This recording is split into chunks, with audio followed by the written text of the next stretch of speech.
Tak mi přišlo nezávislé topení do dílny.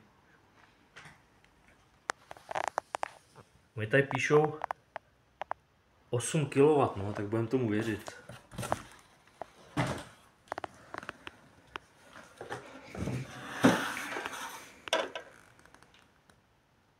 Nikdy jsem to neměl, nemám s tím žádnou zkušenost. Podle mě je to klon Vevoru. A to vypadá všechno stejně. Teprve jsem to rozbalil. Tady je výfuk. To je docela krátká ta roura. Já ji zkusím změřit.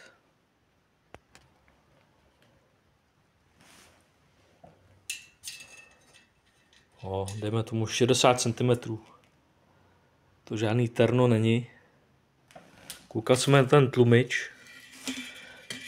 Když se na to poklepe, tak to vypadá jako, že tam je to průchozí. To zkusím jíndat.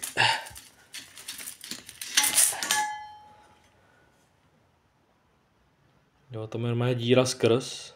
Taková na bokách tam je, vypadá jako nějaká pružina nebo něco. A to má i takový zvuk jako pružinový, když se o to zaklepe. Jinak tam taky není vůbec nic. To sání je jenom tohle a tohle je taky dutý. Má to taky.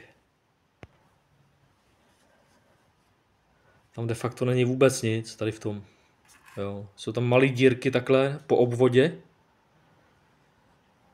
Asi by to tam prostě nešly ty velký kusy do toho sání jenom. A žádný filtr tam jako vyloženě není, jsou tam jenom malé dírky. Podle mě pro ty větší částice. Takže na tom taky nic není divokýho. Já to než musím vymyslet, kam to dám v té dílně a jak vyvedu komín. Tak jsem na to zvědavý, no. Podle mě to všechno na jedno brdo. Jestli ten Vevor nebo jiný značky, tak stejně to všechno stejný.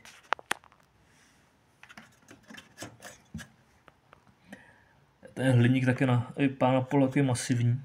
Tady vevnitř co je?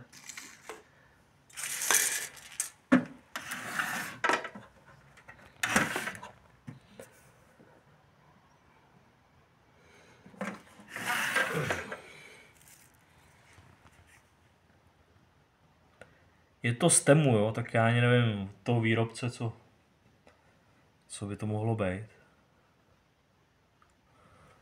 Tady to ani není napsaný nikde na tom, jak na to koukám. Nebo jestli to je tohle. FroADP nebo něco takového. Stálo to 2000 asi 200 korun, když to zaokrouhlím.